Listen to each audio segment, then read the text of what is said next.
Good evening. Good evening. Happy Thursday evening.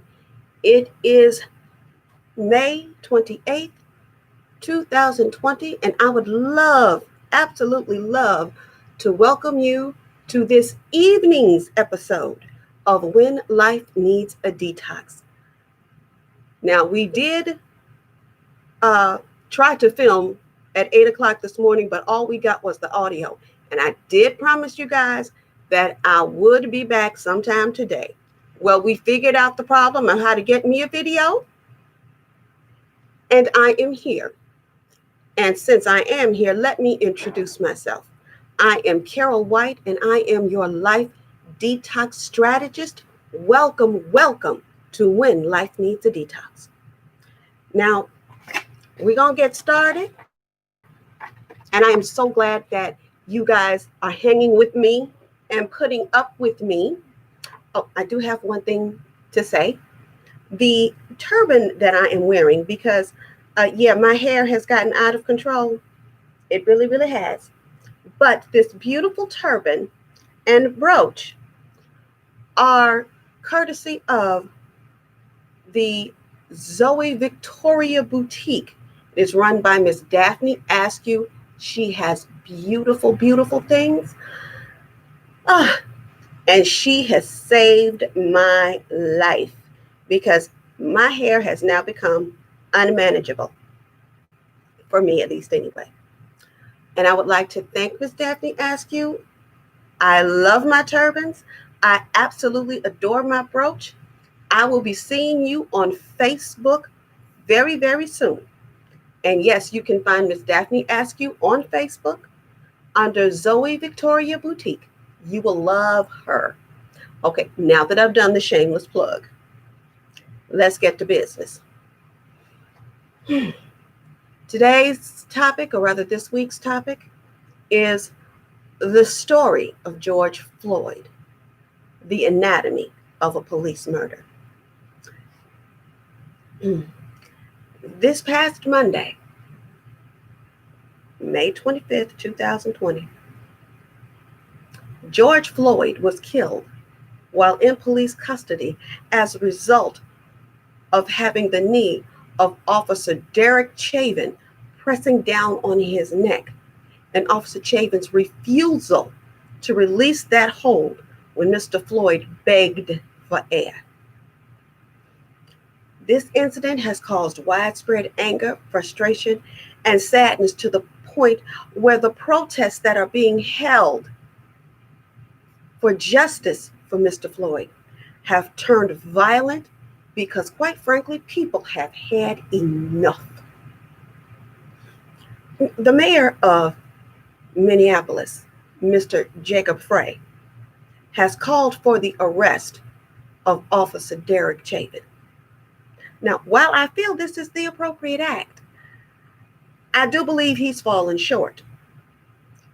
After I saw all of the videos surrounding this incident, and I'm going to tell you, everybody knows that it is heartbreaking to watch. It stirs up feelings of oh my God, that's the anger, the frustration, and disbelief in what is going on before your eyes. What I saw, in addition to Officer Chavin kneeling into the neck of Mr. George Floyd, I also saw a second officer kneeling on his back, and I saw a third officer kneeling on his legs. These officers made sure that Mr. Floyd not only couldn't move, but he couldn't breathe. If somebody is on your back, kneeling on your back, you can't breathe. If somebody is kneeling on your neck, not only can't you breathe, you can't get blood to your brain. And I'm going to tell y'all something. As a retired officer, I did 29 years with the Chicago Police Department. I can tell you with all assurance that this was never taught to them in any academy. And no academy in the country is currently teaching these tactics to subdue a prisoner or an offender. Officers are not taught to use these type of techniques because they are likely to cause serious injury and or death.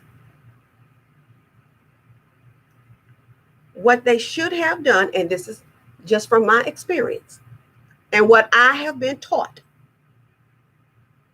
once you have him cuffed, if he collapses, you do not lay him on his stomach because that restricts his breathing. It restricts the flow of oxygen in the lungs.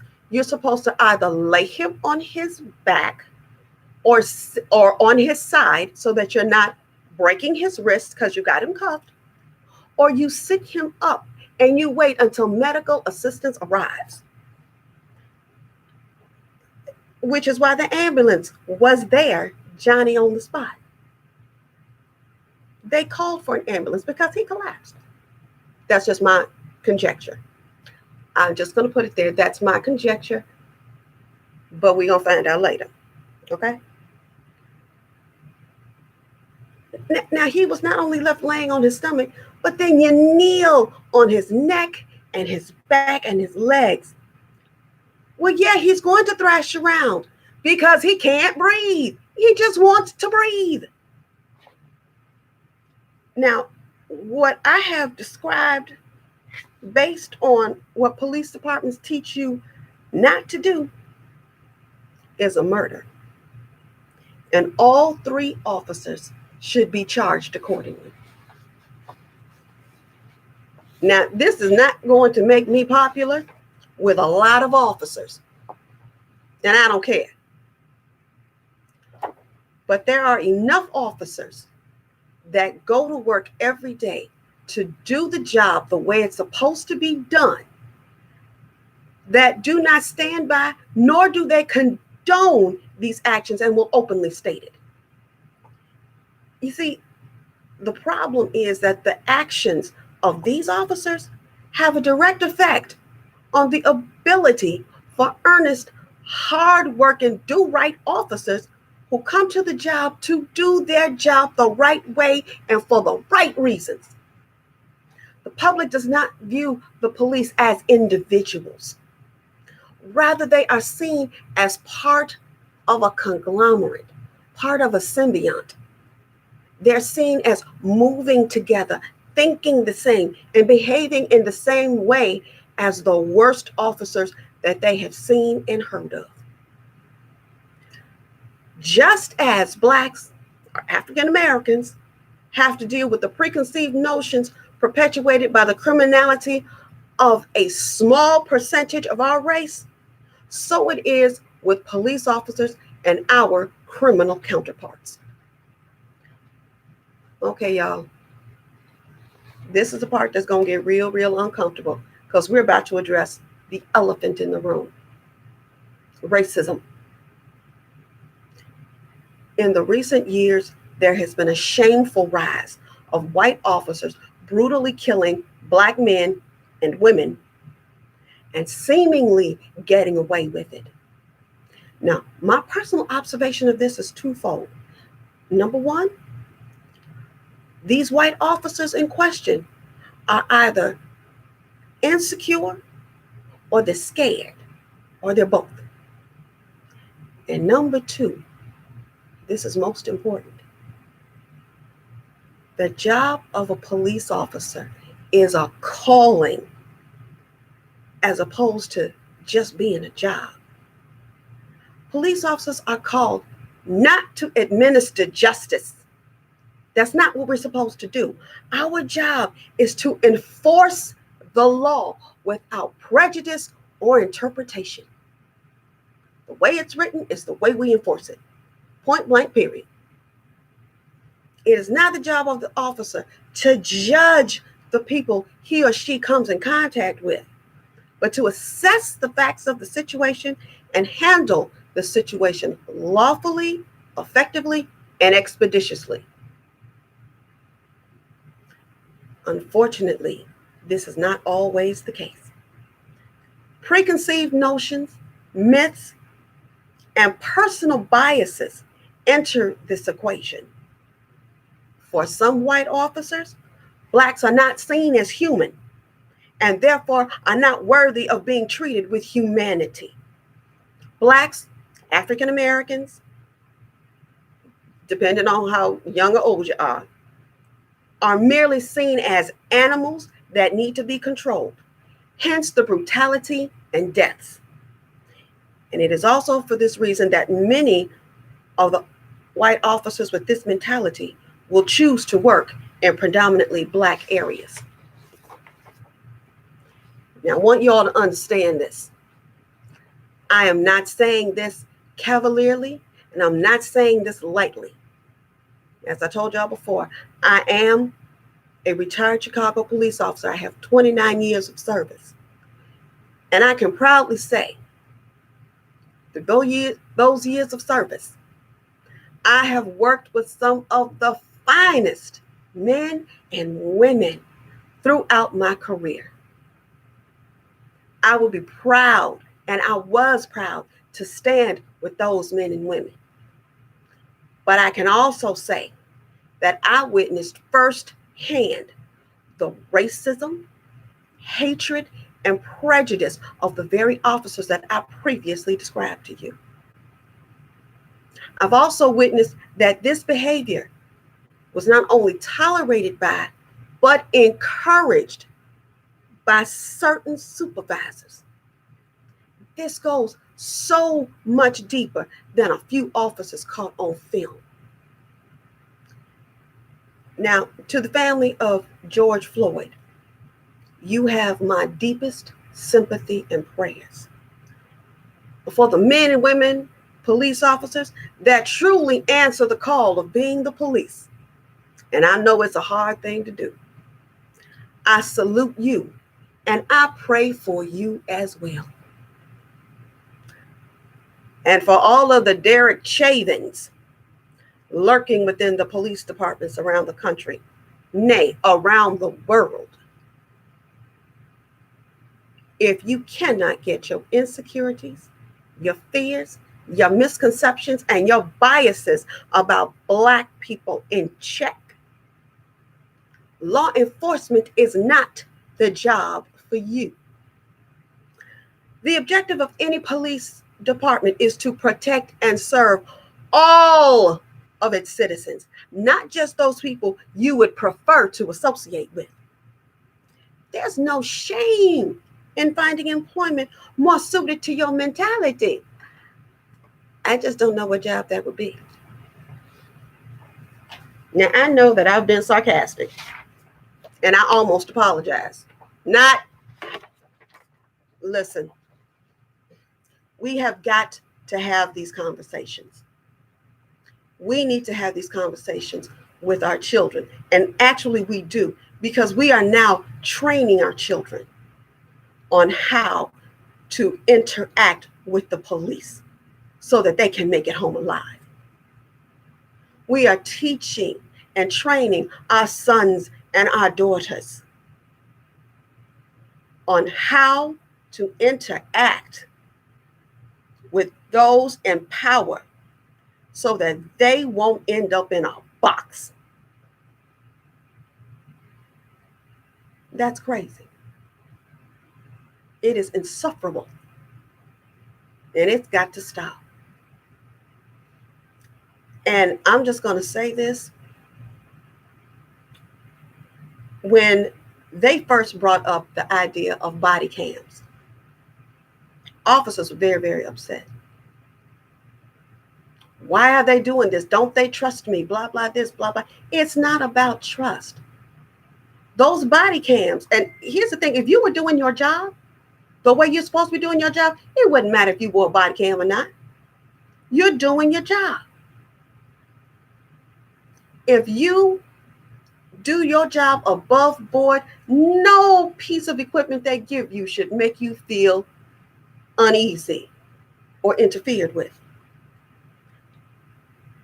But I also say, but I understand it because when I got on the job, which was October of 1986, they didn't have all these, you had cell phones, but they didn't have cameras on them.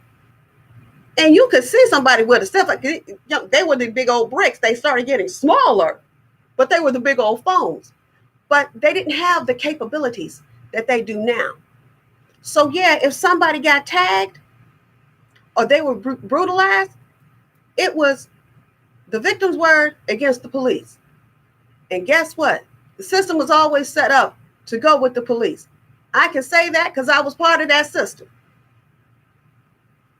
But now, times have changed. Technology has surpassed anything we thought it could be. Everybody's got a camera on their cell phone. They can record your conversation. They can record your actions.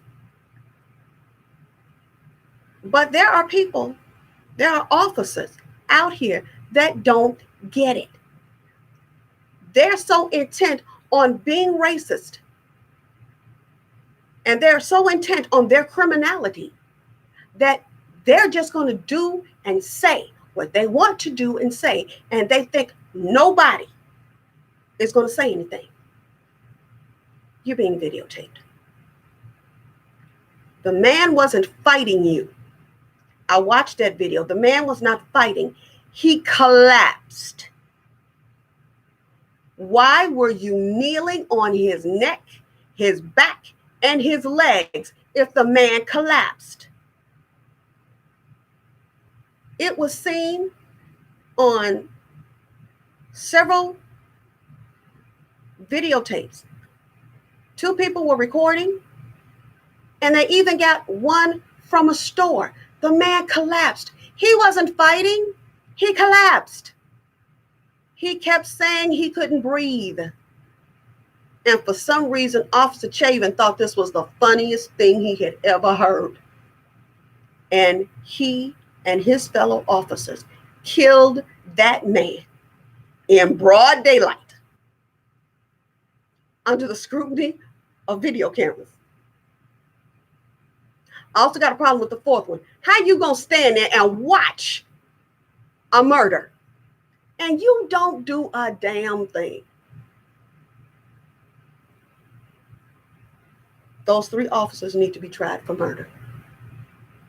They need to be convicted of murder. And I swear to God, if I could find a way to tie in that fourth one, he'd be up under the jail too. This has got to stop. I happened to look up the names of, or I was looking for the information, for how many African Americans have been killed by the police recently. Y'all, the list is unbelievable. Now, let's just start with Mr. George Floyd. Mr. George Floyd, Michael Brown, Eric Gardner, Trayvon Martin, Sandra Bland, Tania Rice, Freddie Gray, Philando Castile, Alton Sterling. I just ticked off about 9 names. Those have happened all within, oh my God, the last 3 years. 9 deaths in 3 years. There's no justification for this. There's no way to make sense of it. But I do tell you this, people. We have got to mobilize, and we have got to fight for the survival of our race. This is turning into genocide. And for the young people out there, I understand your frustration and I understand your upset, because I swear to God, if I were physically able, I might be out there with you. But I need you to understand something. The more you act like animals, the more they're going to treat you like animals. You can't fight them on the level of violence because they always going to one-up you. The police have been taught to one-up you. Y'all went in with bottles and gasoline. They came back out with tear gas, rubber bullets. Now, the next time, they're not going to be rubber bullets.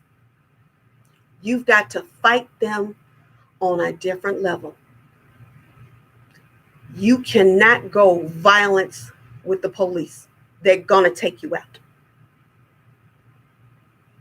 You fight them with your minds. You fight them with your intelligence. That's the only way we're going to win. And I'm just going to say this. I need my Black young men and young women to stop wasting your time on bull crap. Get yourselves educated. Because, see, the most feared thing in this world is a Black man or a Black woman with an education, and they're not afraid to use it. I need all of my young Black men and women to stop dropping out of school, to stop thinking it's a game, and to stop thinking that school is a waste of their time. Get back into that school. Take your education, because they ain't giving you nothing. You take your education, and then you take that education and you make a difference in this world. All right, y'all, I'm off my soapbox now. I'm winded, I'm tired, and I gotta go. We've done almost 22 minutes. We're gonna cut this short. I love y'all. I love you to the moon and back. But that was this week's episode. George Floyd, the anatomy of a police murder. I'll see you guys next Thursday for another episode of When Life Needs a Detox. Until then, I love you to the moon and back. Stay safe. Do your social distancing. Wear your masks. Wash your hands. And we will be here for another Thursday. Whew, sweat, y'all. Bye-bye. I'll see you soon.